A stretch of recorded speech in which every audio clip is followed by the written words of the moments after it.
Hi everybody, I'm Lucy from Sew Essential and I'm here today to show you how to create this beautiful frill collar detail on a shirt or blouse, and also the lovely frill on the back yoke as well.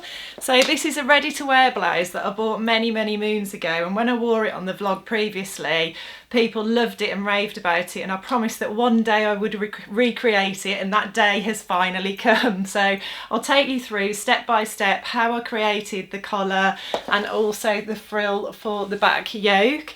I used Butterick 6801 and I did have to hack it a bit, so I'll show you and talk you through how I hack the pattern pieces. But essentially you just need a pattern that has got a collar stand or a stand-up collar. So it could be a pattern that's designed to have a shirt collar attached to the collar stand, and instead of attaching the shirt collar you could omit that and you could put the frill on it instead, or you could choose a pattern like the Butterick one where it's designed to just have a stand-up collar and then you can insert the frill into that. So I'll show you step by step exactly how I did it. This pattern also didn't have a back yoke, so I created one and I'll talk you through how I did that.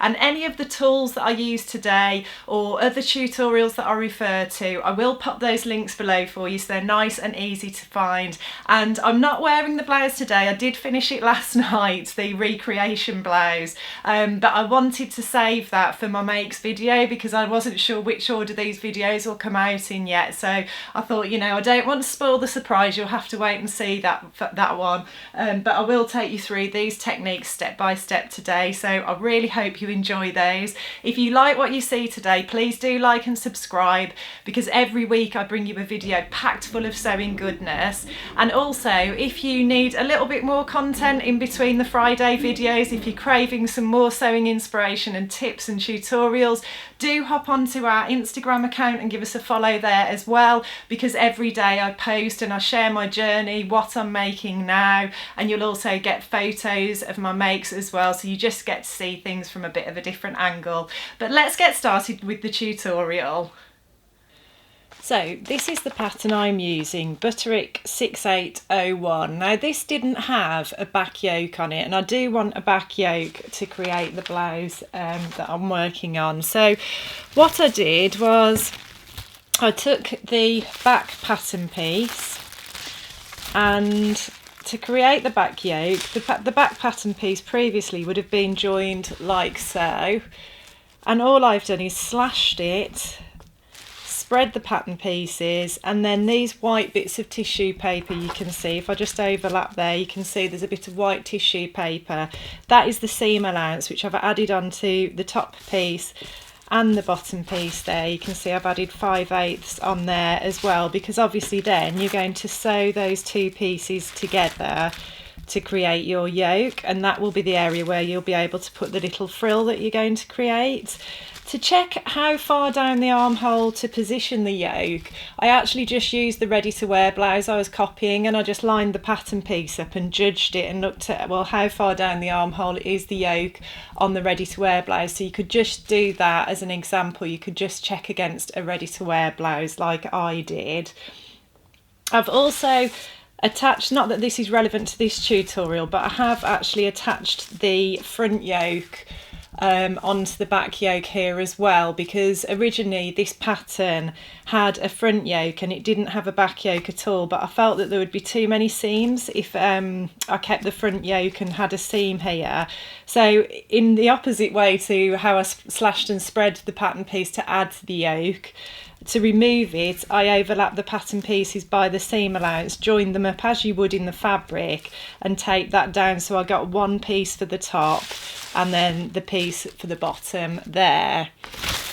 The other thing you'll need for this tutorial as well is you'll need a pattern with a stand-up collar. And the Butterick pattern I'm using, this is the stand-up collar. Now you can see I've made some adjustments to this as well, because it was quite a bit wider than this originally, because this was supposed to be the collar in its entirety, but obviously because we're going to be adding a frill along the top, I thought it would be too wide with the frill along the top as well. So again, I simply slashed the pattern piece along the middle overlapped the pieces until I was happy with the width, and then I just trued the edges, just made them line up so that the curve continued round. And you know, that was just a matter of, again, measuring the ready to wear stand-up part of the collar minus the frill, and I think it was about an inch wide maybe. So I just worked out how wide I wanted this to be. If we just have a quick look here, you can see that's 2 inches wide. So if we took our seam allowance off, my maths with fractions isn't very good, but that would be 1, 2, 6, 7, 8, 9, 10.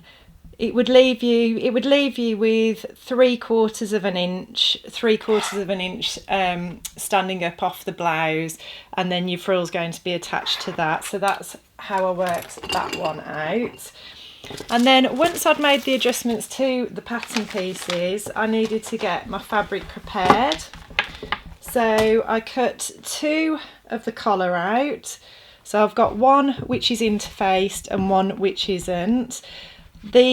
I've marked on both of them the turning point. That's on the pattern piece. This little dot here is the point where you turn the corner.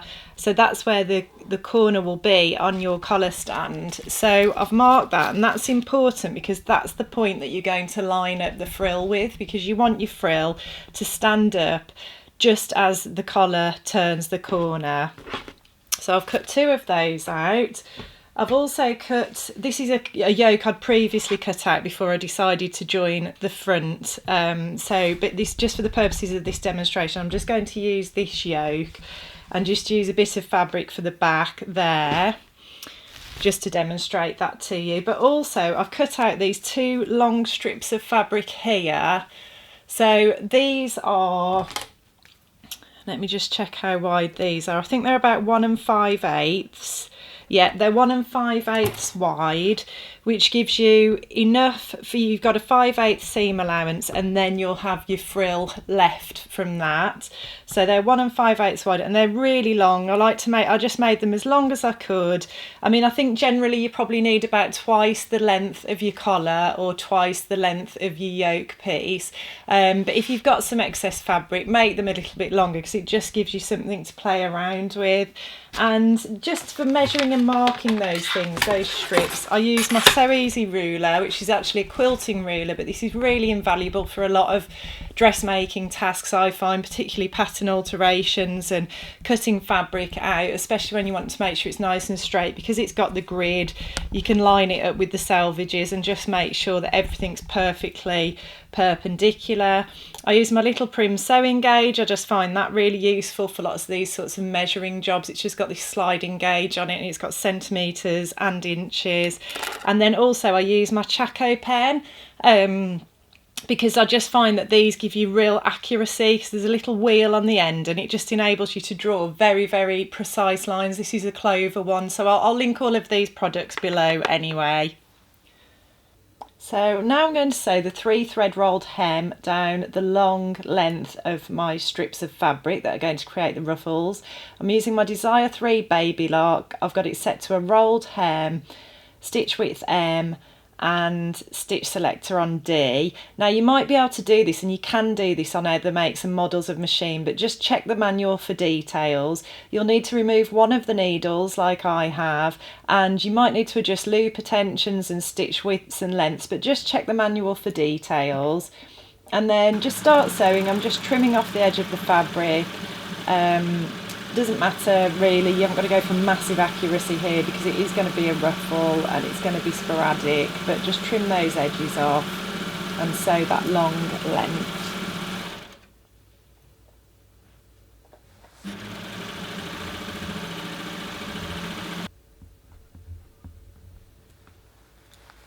And now we're just going to sew to the end here, and I'm going to sew one of the edges, the short edges, because this is my collar piece. So I've sewn the length there, and then I'm just going to do the rolled hem down one of the short edges, only one, because this is the collar piece, and what I'm going to do is leave the other one unfinished so I can adjust the ruffles to fit the collar before sewing that other end. So I'm just going to sew at right angles down through the chain of stitches that I'd done before,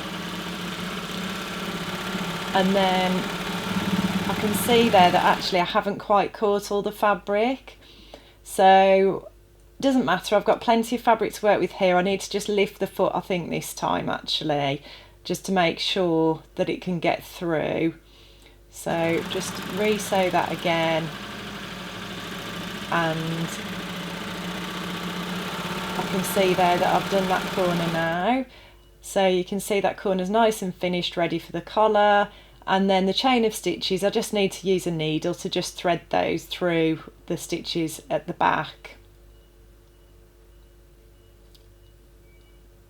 And then I'm going to repeat on the other length of fabric, exactly the same, but I don't need to sew either of the short edges on this one because it's for the yoke.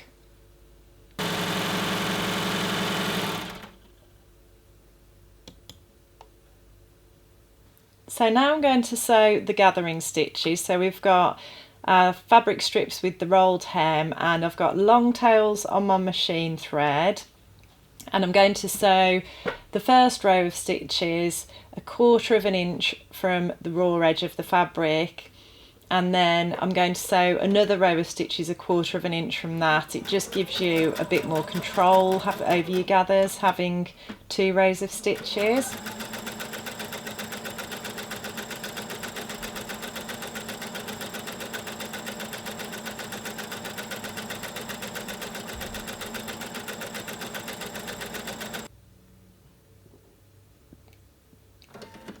Okay, so leave the long tails of thread again,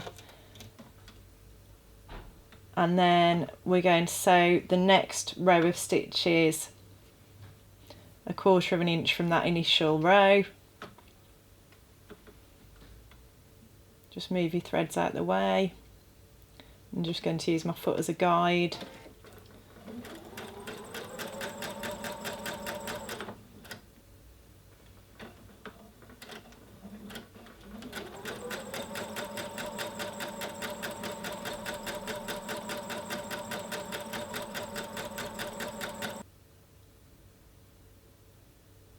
And then I'll repeat the process on the other strip of fabric as well.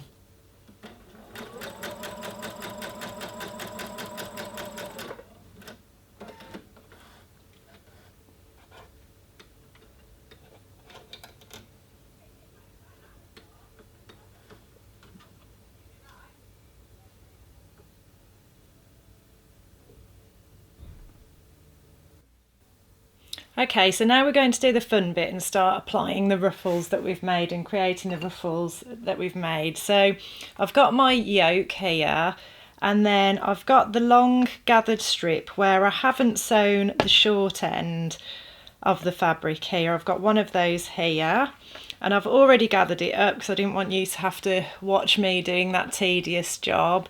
But you just use 2 of the threads, either the 2 top or the 2 bottom threads. Just give those a pull gently, and you can just work the fabric along to create the gathers like that. So you can see that there, I've done that there. You just need to decide how thick and full you want the gathers. As I said earlier with the collar, I didn't want them too thick and full because I felt that they might stand up a bit too much around my neck and feel a bit bulky. But on the yoke, I think I went quite full, because what you've got to remember as well is you will press this and it will flatten it down a bit. The other thing to mention is if you've got lots of wispy strands like this, like on my linen viscose fabric, you might want to just trim those off because they can get caught in the sewing machine and just generally get in the way. So you might want to just trim those off. But once you've adjusted your gathers, all you need to do is just position them along the edge of the yoke like so. Make sure you've got all these gathering threads out of the way. I like to not remove mine until I've attached it, because I just think, you know, I might change my mind, I might want to adjust the gathers again, so I just leave those threads on like so. But what I'm going to do is just pin this in place here, and I'm pinning it obviously right sides together, because then you'll put your other piece of the yoke of the back bodice across there, and then you'll sew that seam, and when you turn everything over, your little frill will be revealed and all of that will be inside the seam allowance. So it's actually really straightforward and simple. But I'm just going to pin that in place now, and then I'll take it across the sewing machine and I'll show you how to do the collar as well, which is a little bit more involved. Just bear in mind, you know, there's no hard and fast rules with this as well. It's all down to personal preference, how frilly you want your frills, you know, how deep you want the frilled panel as well. You know, I did use my ready-to-wear blouse as a bit of a guide, but you know, don't feel that there's any hard and fast rules with it. At the end of the day, this is just a nice way to add some interesting detail to a garment and really personalise it. And try and make your gathers nice and even so that they sit well on the actual garment. I've just spotted there's a little section there that's not particularly evenly gathered, so I'm just going to spread that out slightly. And doing your 2 rows of stitches will really help you to get more even gathers as well. It's so much better than having just 1 row of stitches. But that's ready now to take across to the sewing machine, and then we'll just tack that in place, because I do think it gives you that confidence that it's exactly where you want it to be before then you attach the rest of the back bodice. This obviously isn't the rest of the back bodice, this is just a piece of fabric that I'm using for demonstration purposes. But you want your frill right side towards the top, the yoke piece, because you want that to then fold over and be like that on the finished blouse. So now we're going to do the collar piece. I've got the collar that will be on the right side of the garment here, which is the one without the interfacing. And then I've prepared the ruffle. I've pulled the either the 2 bobbin threads or the 2 needle threads and just gathered that strip of fabric up. I've got my finished short edge here, and what I want to do, this is going to be the top of your collar. That is going to be the edge that's attached to your neckline, which is why I sliced the pattern piece down the centre, because I didn't want to adjust the length of the, you know, you might think, oh, I could just trim a bit off the bottom, but obviously you're going to adjust the length of that collar piece then, which is why I did it the other way. But if you think this is going to be the top edge of your collar, in the same way you did with your yoke, you want to position your ruffle along that edge so that when it's sewn into place, it will stand up like so along the edge of your collar. Now, we need to check these points that I've marked, the pivot points that were on the pattern pieces. We need to make sure that that finished edge of the collar lines up when you pin it in place with that pivot point, bearing in mind where your seam allowance will be. So if I just position that there, I can just turn it over and just have a look and make sure, yeah, my pin's going through that pivot point there, because when that's sewn round the corner like so, I want that to line up with the edge of the collar. So that's why that was so important to have those there. So in the same way as the yoke, we're just going to pin this into place, and then we'll do a tacking stitch just to secure it before we then sew the next collar piece. And you're just creating like a sandwich basically. So pin this in place, and then eventually we'll get the interfaced piece and we'll position that over the top, and then you'll sew round the edge like so and secure it all. But I like to just tack things in place first. Takes a little bit longer, but it just gives you that assured accuracy that you want if you're going to go to the trouble of doing a technique like this and adding this special little twist. I just think it's nice to take the time to get it right and make sure it's spot on. And then also you've got to bear in mind when you get to the other end, we haven't finished the short edge of the ruffle at that end. So what I need to do is identify where I want it to finish in line with that marking that I've put on the collar. and then I'll just take it away before I tack it into place. I'll just take it back to the overlocker and I'll just finish that corner like I did the other one by just sewing at right angles to the original 3-thread rolled hem. So you can see here I've come to that end and I can see that there's the little pivot point. So I want this to finish about here, and bear in mind obviously you can always adjust your gathers, you've got plenty of room to play there, so if you get it slightly wrong, don't worry, you'll be able to adjust your gathers to make it longer or shorter. But I've just put a pin at a right angle there because I'll just finish that corner off and then tack that in place before attaching the interface collar over the top. Okay, so now I'm going to just tack the frill in place on the yoke and the collar, and I'm going to do it with 1/2 inch seam and a slightly longer stitch than usual, just in case I need to unpick anything. I like to do that when I'm tacking, just in case it doesn't go right. But yeah, I'm going to use a 1/2 inch seam to do that, and then I'll sew the proper seam obviously with the 5/8, so it'll all be enclosed within the seam allowance. I'm using my purple thang here, which is a really inexpensive but very, very useful tool. You can find these on our website, so I'll pop a link to those below.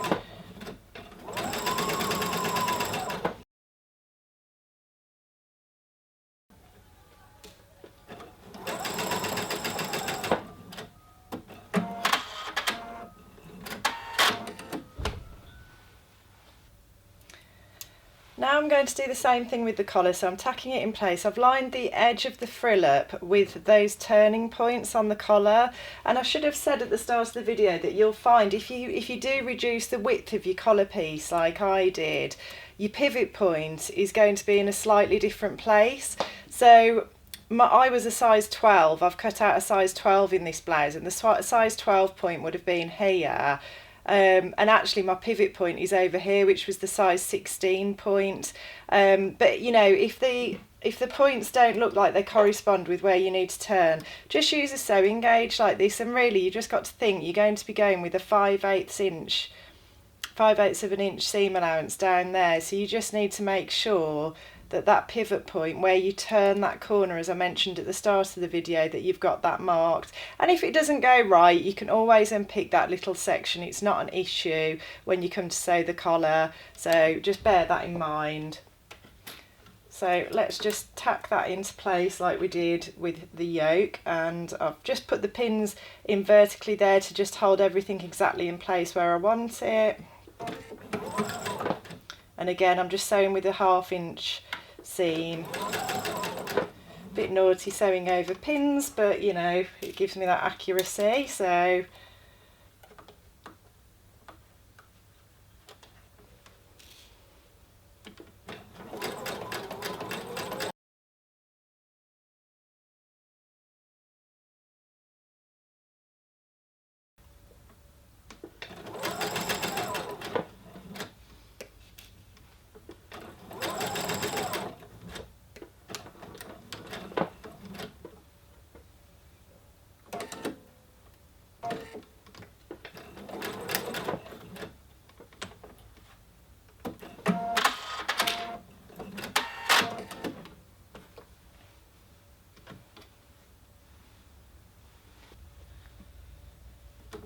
now I've positioned the back bodice over the top of the frill and the yoke, so the frill's sandwiched in between the two, and there's no need for sort of severe accuracy with this part of the process, because you can have some extension of the frill over the edge there, because that's all going to get taken into the armholes and finished off that way. So let's just sew this together now with the 5/8 seam.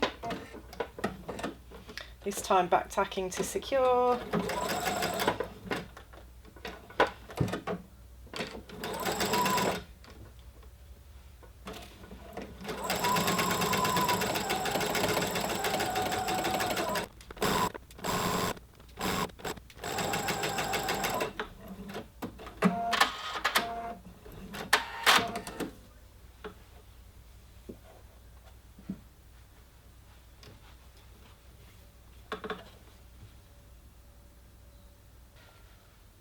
So now I'm going to sew the collar piece, and I've pinned the interface piece right sides together with the external piece, the piece that isn't interfaced.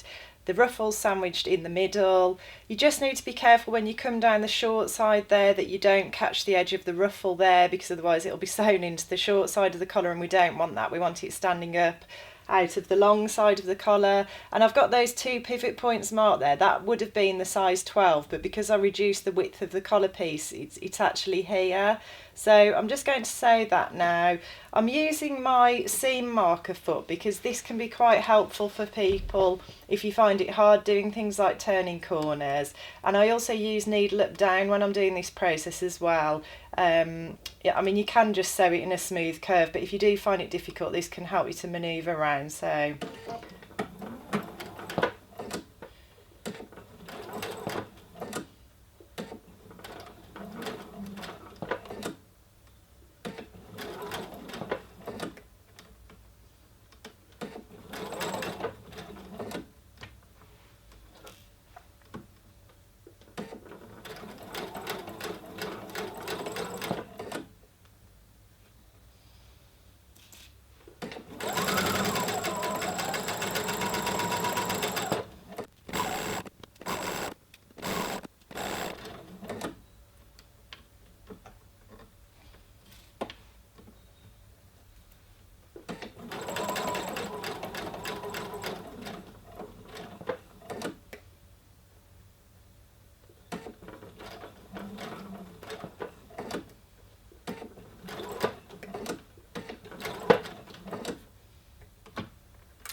So if I just turn the collar through now, you can see that lines up with where we come round that corner, and the frill will stand up along the edge of the collar, and this part will be attached to the neckline of the blouse. Just turn through the other end. If you do go a bit wrong at the ends and you're not quite happy with how it's lining up, don't worry, just unpick that little section and do it again. You know, you can just tie your threads off and just re-sew that little section. But yeah, that's looking good. Once the seam allowances are trimmed and everything's pressed, that will look great. And then just in terms of the seam allowances, obviously there's a lot of bulk in there, so I would recommend trimming down and grading those seams and then giving everything a nice press. And the same with the yoke piece. You've got quite a lot of bulk going on internally there, so you can see it's sort of making the frill flip the wrong way. But if you give that a good sort of trim and grade down, trim those seam allowances down and finish them in whichever way you choose. There is a video for the burrito method of how to attach an internal yoke on our channel, and I'll put a link to that below if you want to use that method, where you line the yoke with another yoke, but it's all machine sewn. But yeah, that's it, all done. So I hope you all enjoyed that today. I hope you're feeling confident about going ahead and adding some beautiful frills to some of those garments you might be making. As I mentioned at the start of the video, everything I talk about today is available on our website, and I'll put the links to the products below and our Instagram account, and also any of our previous tutorials that I mentioned as well. And if you like what you see, please do like and subscribe, and I'll look forward to seeing you next time.